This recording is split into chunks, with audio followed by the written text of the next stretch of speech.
saya berada di salah satu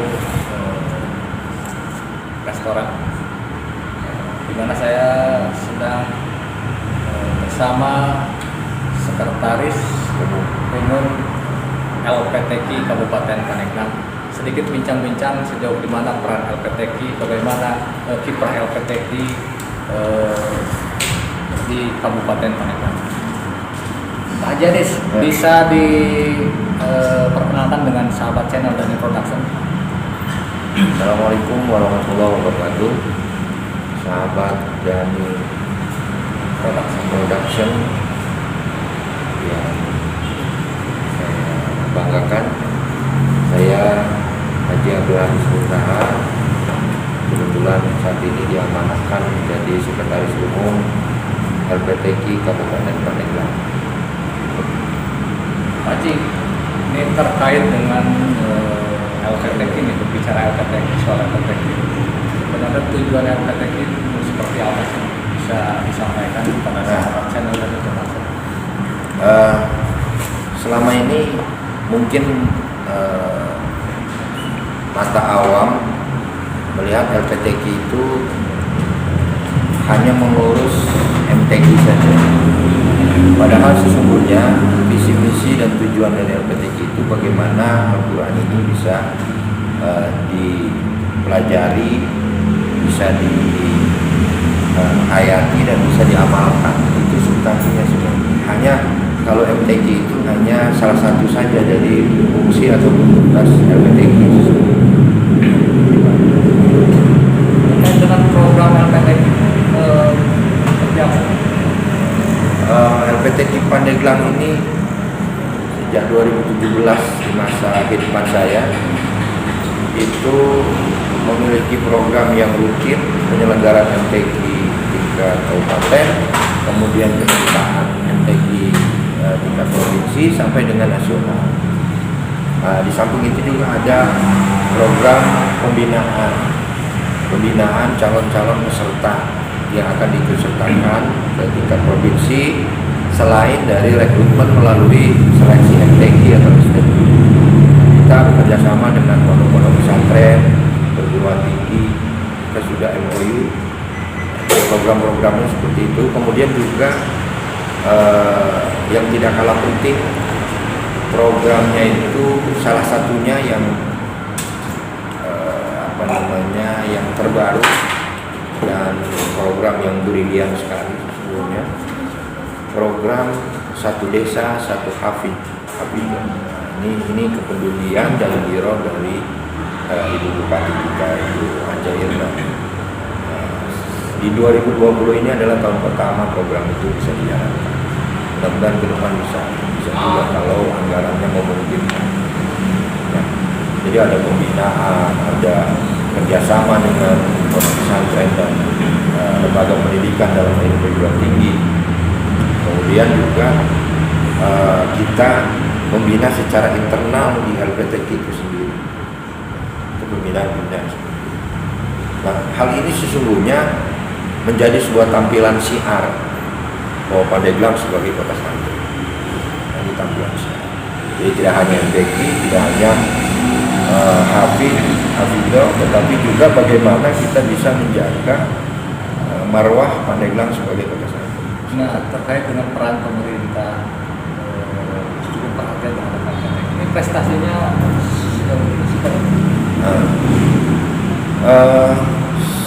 sebelum 2017 kepedulian pemerintah mungkin menurut saya belum signifikan. Tapi begitu 2017 sampai dengan 2020, giroh dan political will dari pemerintah daerah dalam ini bupati luar biasa. Sejak 2017 anggaran hibah kepada LPTQ itu jumlahnya cukup besar lah menurut ukuran Pandeglang. Dari angka yang sebelumnya hanya kurang dari 1 miliar, di 2017 kita alhamdulillah dianggarkan di hibah itu 2,7 miliar. Yaitu 2017, 2018, 2019 dan 2020 kita sudah tembus angka 4 miliar. Nah, itu hibah untuk pemerintah. Ini salah satu bentuk dukungan yang konkret dari pemerintah daerah. Dan sejak 2017, 2018, 2019, posisi peringkat IMPG tingkat provinsi kita menduduki posisi 5 besar. Kita peringkat keempat. Provinsi kan? Iya, naik. Jadi anggaran itu tidak sia-sia. Dengan adanya anggaran yang naik sedikit, maka prestasinya juga. Menunjukkan prestasi. Prestasi juga dijawab oleh prestasi. Salah satunya indikatornya, indikasinya itu.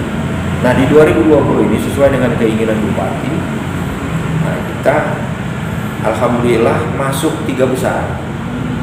Nah, kita peringkat ketiga di tengah persaingan yang begitu ketat, begitu kuat dari daerah. 2020 ya? 2020.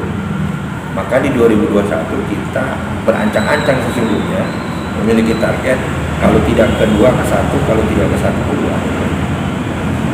Terus apa sih yang strategi untuk sehingga Pandeglang bisa di 3 besar?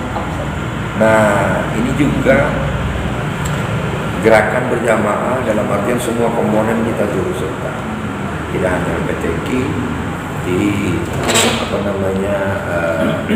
bagian Kesra, dalam hal ini dari sektor di pemerintah daerah itu kan di bagian Kesra. Jadi Kesra cukup berkompeten dan idealnya memang seperti itu. Kesra ini harus, menurut saya, Kesra ini adalah satu komponen ataupun satu instrumen pemerintah daerah yang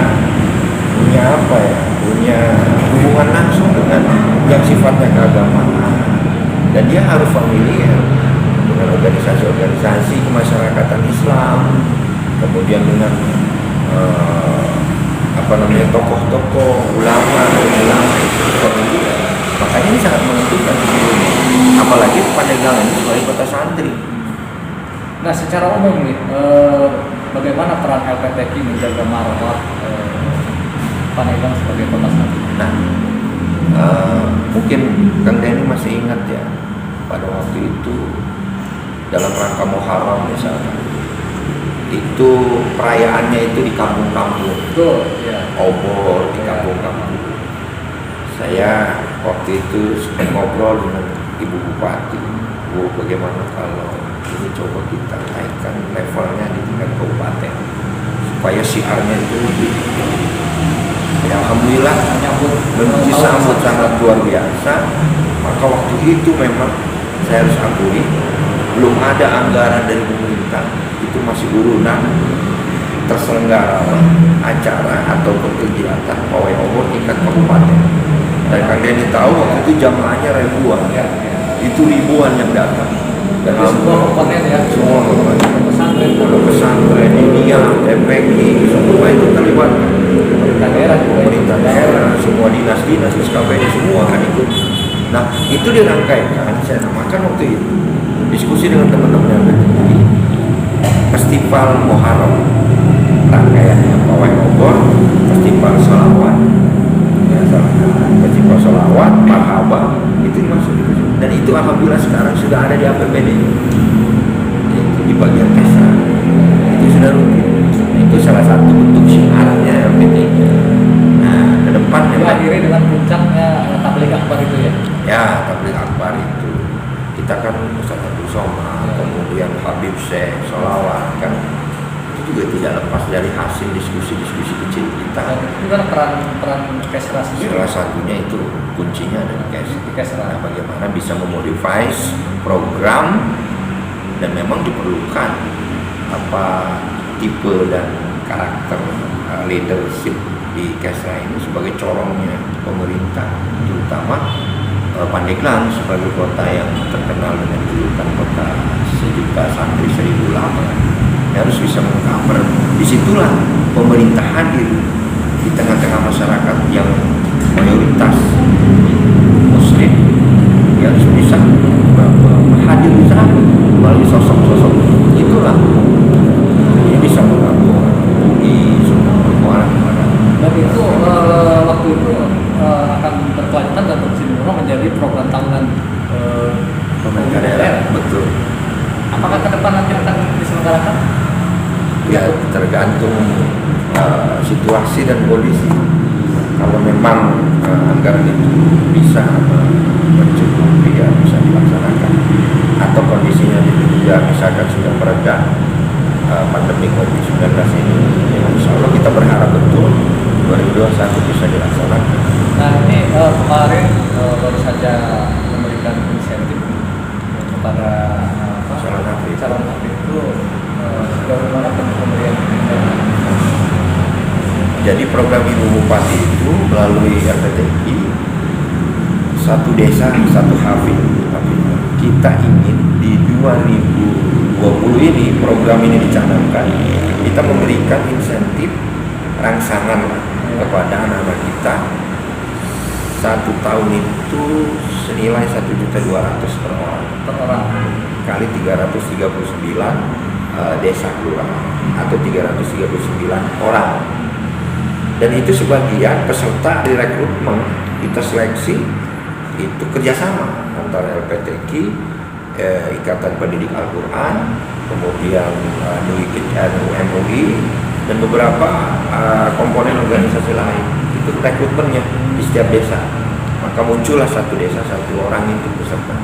Dan sebagian sekarang sudah dipusatkan di pesantren di Sohibul Barokah.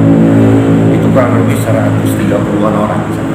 Karena kapasitasnya cuma 130-an, sisanya itu sekitar 200-an itu di rumah masing-masing melalui penanggung jawab koordinator kecamatan ada. Dan itu sudah terserah semua ya? Sudah terserah. Dan sudah serahkan kemarin terakhir di Sukaresmi. Insentif itu untuk 2020 kita serahkan. Nah ini program untuk 2021 seperti apa? Nah lagi-lagi kita bicara kondisinya saat ini, mudah-mudahan kita sama-sama berdoa 2021 bisa agak sedikit normal lah. Kemudian hibah untuk LPTQ yang juga di dalamnya adalah insentif anak-anak kita itu tidak terputus, maksudnya tidak berhenti, itu bisa berjalan. Ke depan kita berharap seperti itu, dan ke depan kita di 2021 tetap ada MTQ rencana di kabupaten, kemudian MTQ tingkat provinsi, program satu desa satu hafid itu ini minimal ini saja. Dan yang paling monumental hasil rakerda kemarin di 8 kabupaten kota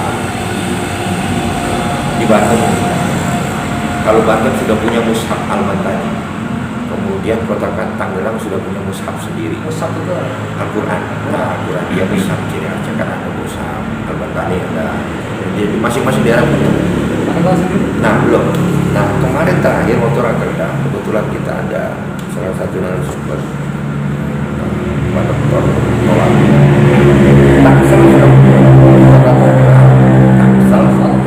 Insya Allah di 2021 kalau memang support anggarannya itu memadai, kita mau sedikit agak bukan memaksakan ya, mengusahakan kita supaya punya mushaf khusus. Nah nanti itu mohon maaf bentuknya kalaupun namanya bukan cedera mata, orang yang datang ke sini kan ada Al-Quran mushaf Pandeglang sama apa tapi mushaf Pandeglang itu rencana itu yang paling menentukan. Inilah kita dalam langkah syiar.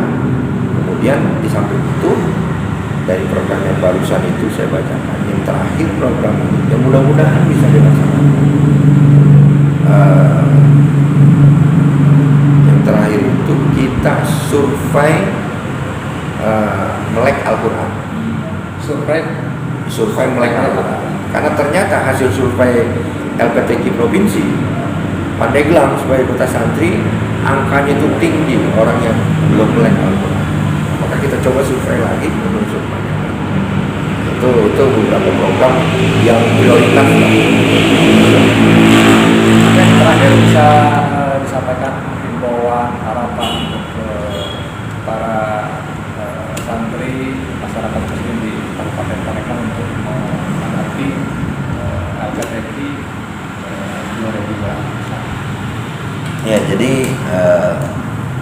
LPTG tidak akan punya mana, LPTG tidak akan bisa apa-apa, LPTG tidak akan bisa muncul mewarnai syiar Al-Quran khususnya di Kabupaten Pandeglang tanpa kita semua warga masyarakat Kabupaten Pandeglang, dari semua para alim, para ulama, para asatidz, para tokoh masyarakat, tokoh agama, pimpinan pondok pesantren, diniyah, taman pendidikan Al-Quran, dan seluruh komponen masyarakat Pandeglang harus bersama-sama yang menjadikan gerakan berjamaah untuk bagaimana benar-benar masyarakat Kabupaten Pandeglang bebas dari berita baca Al-Quran. Itu saya mohon, kami berharap ayolah bersama-sama LPTG dan yang lainnya bersama-sama kita menjadikan Pandeglang yang baldatun thayyibatun wa rabbul ghafur melalui pemahaman dan pengamalan Al-Quran secara benar. Itu saja. Baik, sahabat dan informasi, demikian bincang-bincang singkat obrolan santai dengan Sekretaris Umum LPTG Kabupaten Pandeglang, Bapak Haji Abdul Hanis Tahan. Assalamualaikum warahmatullahi wabarakatuh. Waalaikumsalam.